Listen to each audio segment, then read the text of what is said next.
Hey guys, what's up? All right. Welcome back to another episode of Radio Out of Control. Today's episode is going to be on my truggy.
Rock bouncer, whatever you want to call it.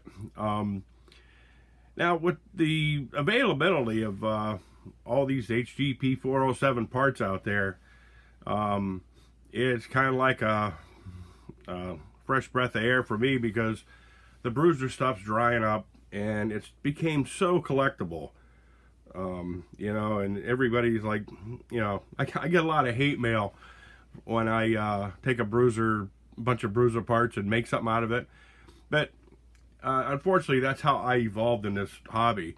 Back in the old days, it was a constant idea fest of upgrading things or changing things to make it different.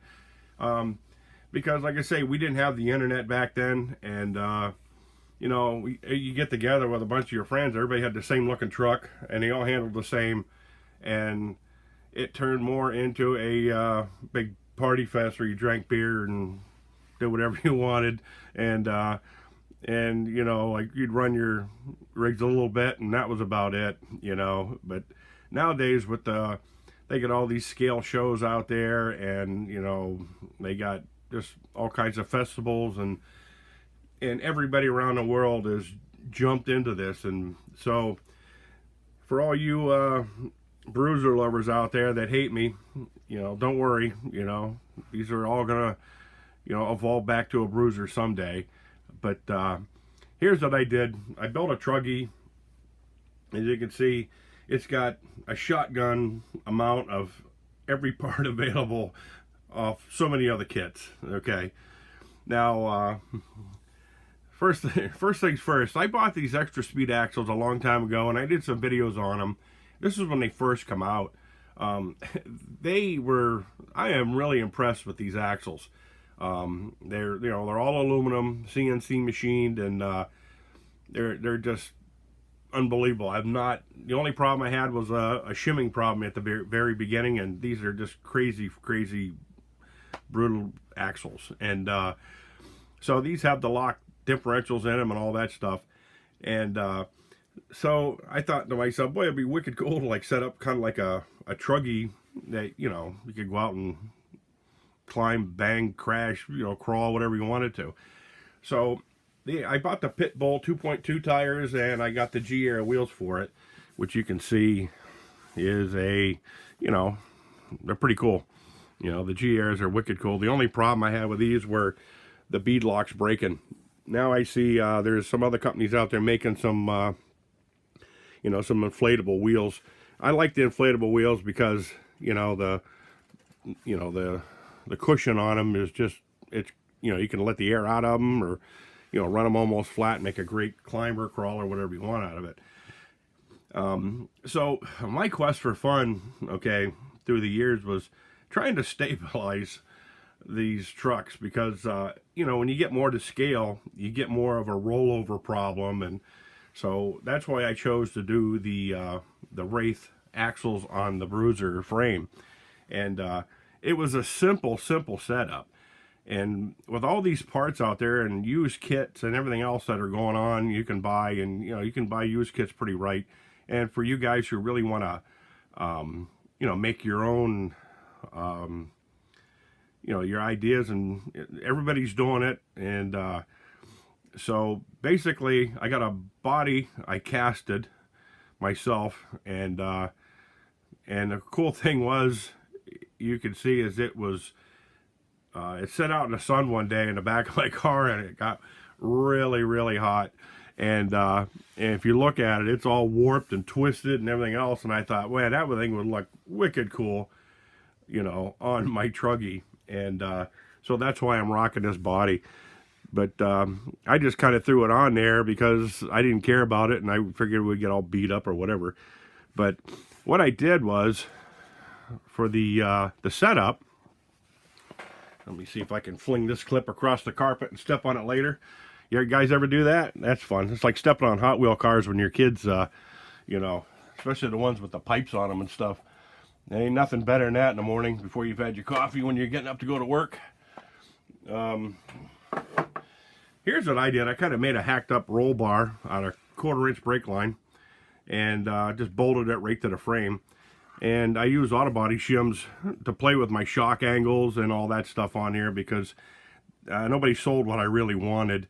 And plus, I don't like drilling holes in the original frames, so that's why I did this. I used the original shock holes, and then I altered a bracket made out of a shim to do that.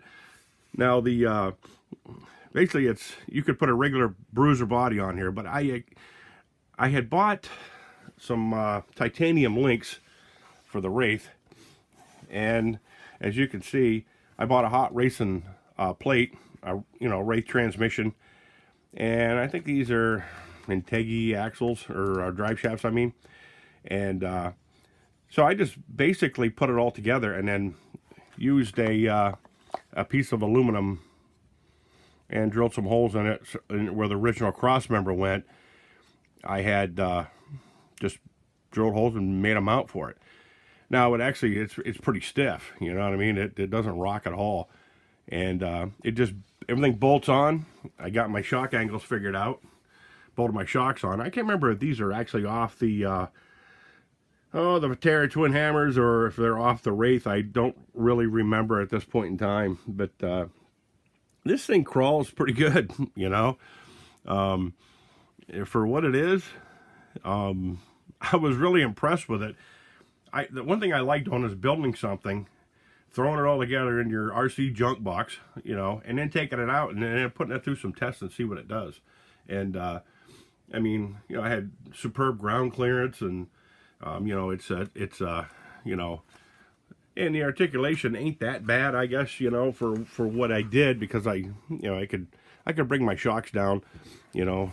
So I probably got maybe 3/4 of a soda can underneath there, or beer can, whatever you want to call it, before the rear wheel lifts off the ground back there. And most of the weight on this truck is on the axles, which is cool. I kind of stumbled across that, and so it keeps your weight ratio way down low. And I've seen some guys on the, I believe it's the HGP 407 aka Bruiser page on Facebook. They actually, one of the guys I seen, I can't remember what his name was, but he took regular stick-on wheel weights for your car, and he wrapped them around the rims. He spaced them on the HGP 407 stock wheel, and because they got, you know, they're just double-sided stick tape, so that even puts more weight on your wheel for you to keep the weight down on the ground. And, you know, so anything you get up higher, if you can counterbalance it down lower, it makes your rig more stable. But, you know, this was a junk box scratch build I did one night, you know, late, and You know, I went out partying and came home, had this idea in my head, and I just banged it out. And for a seat of the pants thing, it was pretty wild.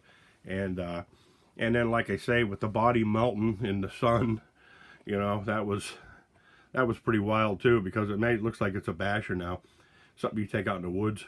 So, but anywho, that's you know, kind of a segment on that. I am going to take these out. Yes, everybody asked me, you know, when you're going to do some run videos and stuff.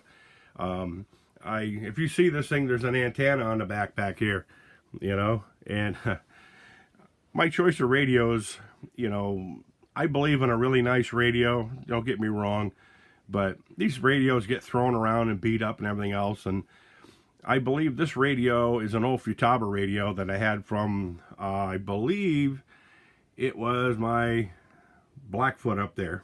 And so I had taken the radio system out of that because I turned that into a shelf queen and threw it in this, you know, because you're not going to get a radio at 1:30 in the morning instantaneously, you know. And so basically I want to upgrade this to a, you know, like a newer cheap radio, not an HGP 407 unless I'm going to put a plow on the front where I need the third channel. But you know, just a cheap setup just to get rid of that old outdated antenna so it looks more scale. And one thing I found out about the newer radios, you know, they bind the, you know, the receiver, and there's very little chances of any interference between the two. Where this thing here, you know, you get it out there and the antenna is whipping around, or you know, if you're near anybody with any kind of radio interference, this thing's glitching all over the place. So, but like I say, you know, that's a segment for today. Any questions, comments, feel free to hit me up. You know, I try to answer as many as I can. And if you guys get a chance, I don't know if you probably seen his page on YouTube. It's RC Every Day. If you guys get a chance, go check that out. I mean, it's just, this guy's like phenomenal. He built a scale garage, and you know, he's you know, he's a fellow lover of the hobby. And you know, from what I understand, he's been in it since he was like 6, you know what I mean? And that's when it all pretty much began for a lot of people when they were young. And you know, the hobby just sticks with you like Velcro. But anyway, you get a chance, check out his page. And if you guys are into any gun videos or stuff like that, or you know, you're into dogs and stuff, you can check out my buddy's page, Dave Gass. He's, you know, his page is, I believe it's Guns and Dogs, and or Dogs and Guns and whatever. But he does a lot of review videos on that stuff too. But you know, but like I say, back to the RC world. You know, I'm digging through a bunch of boxes and stuff, and you can see over there I got an old Nitro Brute from Kyosho from the years gone by, and I got a funny story to tell you about that. If anybody's got any Kyosho stuff and you have it in storage, you know, that'll be an upcoming video, because I have to find the stuff for it, and I'll show you what happened to it over the years. But anyhow, like I say, this is Denny. I'm signing out. Like, share, subscribe. Adios.